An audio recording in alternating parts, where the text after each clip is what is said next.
পারিস না।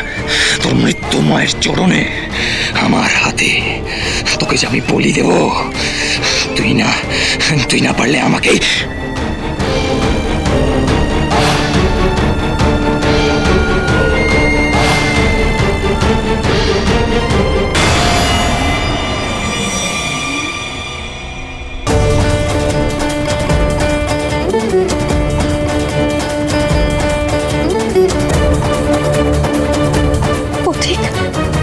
এসেছো? নবু দাদা এসে গেছে, আর কোনো চিন্তা নেই।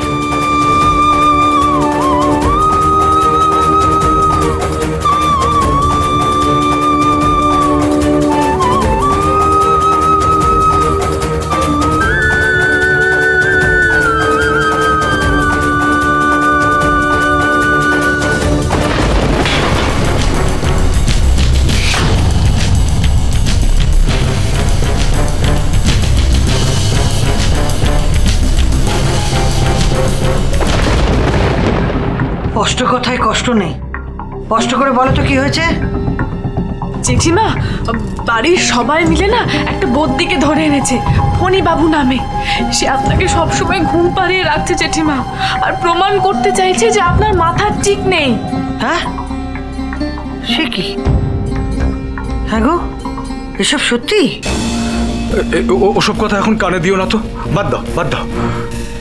বড় বৌমা, তুমি এখন থামবে? সব কিছুর একটা সময় জ্ঞান থাকা উচিত। কেন জ্যাঠা, আমি কি কিছু ভুল বলেছি? তাছাড়া সীমা কি আমি একাই পেরিয়েছি নাকি? এ বাড়িতে আর কেউ সীমা পেরোয়নি? জানেন জেঠিমা, কোথাকার একটু উটকো লোক বাড়িতে উড়ে এসে জুড়ে বসেছে, খাচ্ছে দাচ্ছে ঘুমোচ্ছে, আপনাকেও ঘুম পাড়িয়ে রাখছে।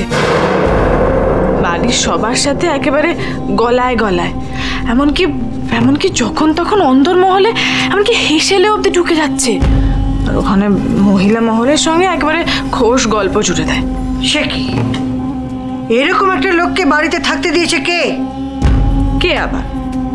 এমন কাজ তো এ বাড়িতে একজনই করতে পারে, কপাল। বিভা শোনো, তুমি যখন মাথা ঘুরে পড়ে গিয়েছিলে না, তখন ওই ফণিভূষণ বৈদ্য ছাড়া আর কাউকে পাওয়া যায়নি। ও যদি তখন ওইখানে না থাকতো তাহলে কি যে হতো। রাধা গোবিন্দ আমাদের সন্তান দেন, এখন বুঝতে পারছি তিনি আমাদের সন্তান না দিয়ে ভালোই করেছেন। থাক, আমার সব মনে পড়ে গেছে, আমাকে কিচ্ছু বোঝাতে হবে না। কষ্ট কথায় কষ্ট নেই, তোমার জন্যই আমি জ্ঞান হারিয়েছিলাম। সেই বুদ্ধি, সে যতই আমার প্রাণ বাঁচাক না কেন, তাকে নিয়ে এত আধিক্যতা দেখানোর কি ছিল? আর ছোট বউয়ের আকিল কি? কোন কালে কোন বুদ্ধি রুগীর বাড়িতে দিনরাত থেকে যায়? ঘেন্নার কথা কি আর বলবো জেঠিমা, কপাল লুকিয়ে লুকিয়ে ফণিবাবুর সঙ্গে কি ফষ্টি নষ্টিটাই না করে, আর উপর উপর সবার সামনে ভালো সাজে, নিষ্পাপ সাজে। বড় বৌমা, এসব কি বলছো তুমি? মিথ্যাচারের একটা সীমা থাকে।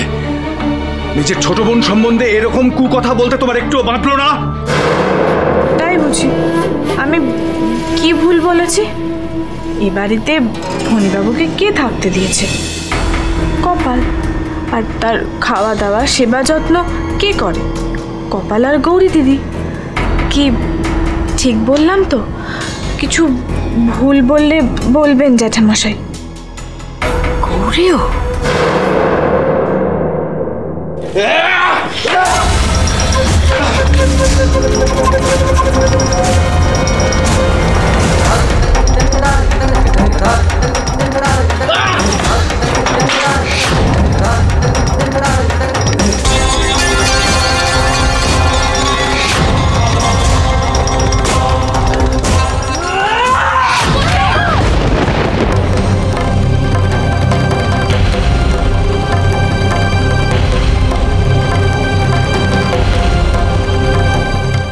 শুধু দাদার বয়স থাকলে হবে?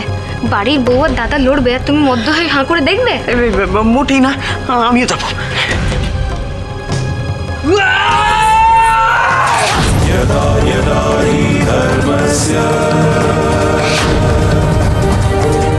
গ্লানির্ভবতি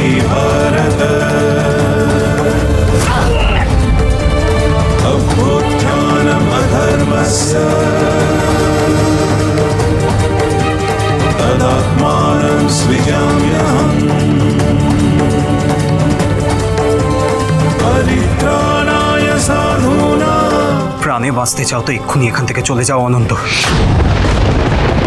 গৌরী দিদি আজ বাড়ির বাইরে পা রেখেছে। কার সাথে? না আবার সেই ফণি বাবু। আর তাদেরকে খুঁজতে খুঁজতে কে গেছে? না ওই কপাল। গৌরী গৌরী বাড়ির বাইরে পা রেখেছে? এত দূর সাহস বেড়েছে ওর? হ্যাঁ জেঠিমা, তাহলে আর বলছি কি, সাহস দেওয়া হচ্ছে, নাহলে আমাদের গৌরী দিদির এত সাহস ছিল না। কপাল কপাল তো বুদ্ধিমতী, গৌরী দিদিকে খুঁজবে বলে একা যায়নি, দল ভারী করে গণেশ ঠাকুরপো আর অনুকেও সঙ্গে করে নিয়ে গেছে। সংসারটাকে ভাঙার জন্য একটা একটা জোট পাকানো হচ্ছে জেঠিমা। আপনার অসুস্থতার সুযোগ নেওয়া হচ্ছে, আর এই সব কিছুর মূলে কে? ওই কপাল। এত দূর, এর মধ্যে এত কিছু ঘটে গেছে। এই তো সবে কলির সন্ধে জেঠিমা, একবার ভেবে দেখুন তো, এত রাতে গৌরী দিদি ওই লোকটার সঙ্গে বাড়ির বাইরে, কখন ফিরবে, আদৌ ফিরবে কিনা কেউ জানে না। হ্যাঁ গো, বউ যা বলছে সব সত্যি? বলছে বটে, তবে পুরোটা সত্যি নয়। আমি আমি তোমাকে পুরোটা বলছি, তুমি যদি সেটা শোনো তবে। থাক, আমার শোনার কিছু নেই। তোমাকে বারবার বলেছি ওই বউকে প্রশ্রয় দিও না, দিও না। শুনলে আমার কথা? নাও এখন ফল ভোগ করো। জানেন জেঠিমা, কপাল তো নিজের স্বামীর কথা অব্দি শোনে না, আর শর্মামশাই তো আমার কোনো কথাই কানে তোলেন না। আমি একা একা আপনার সংসারটাকে আর কত সামলাবো বলুন তো? আমি শুধু অপেক্ষা করেছি যে আপনি কবে সুস্থ হবেন আর আবার সংসারের হাল ধরবেন। এখনই ধরবো। ডাকো বাড়ির সকলকে, ডাকো এক্ষুনি। এর এক্ষুনি একটা বিহিত আমি করব।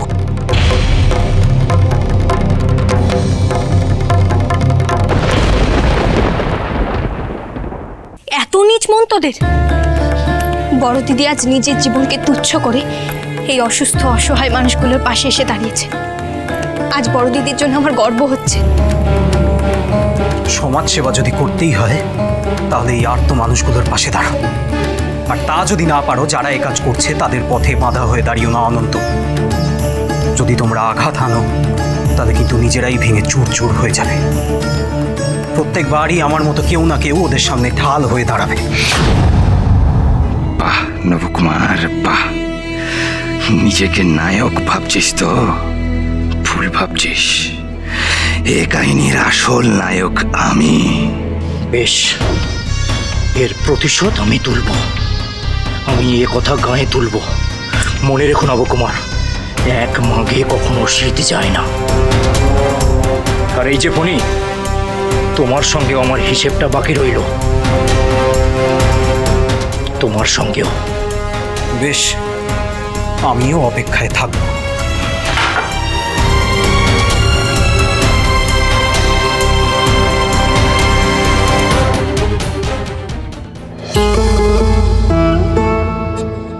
পথিক, তোমার মাথা থেকে যে রক্ত বেরোচ্ছে, দাঁড়াও আমি বেঁধে দিচ্ছি।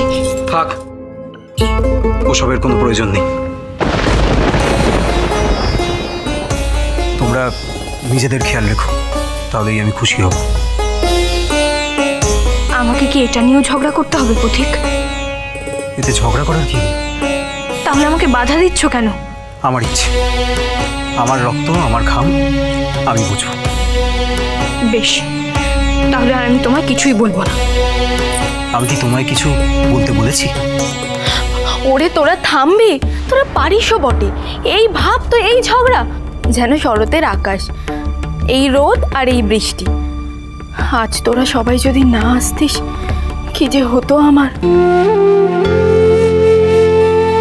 দেখেছেন ফণিবাবু, আমি বলেছিলাম না, আমার কিছু হলে আমার পুরো পরিবার এসে আমার পাশে দাঁড়াবে।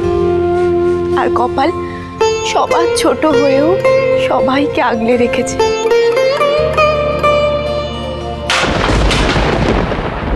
সত্যিই নবকুমার, তোমাদের স্বামী স্ত্রীর পরস্পরের প্রতি প্রেম দেখে আমি অভিভূত। আমি বাড়ির কর্তা হিসেবে আমার কর্তব্য পালন করেছি মাত্র। তখন কাজের চাপে ভুল করে দিদিকে আপনার সঙ্গে যাওয়ার অনুমতি দিয়েছিলাম। কিন্তু আসলে আপনি চুপ করুন ফণিবাবু। কি ভেবেছিলেন আপনি আপনি সবকিছু সামলে নেবেন? একা কি সবকিছু সামলানো যায়? কতটুকু চেনেন এই সপ্তগ্রামের?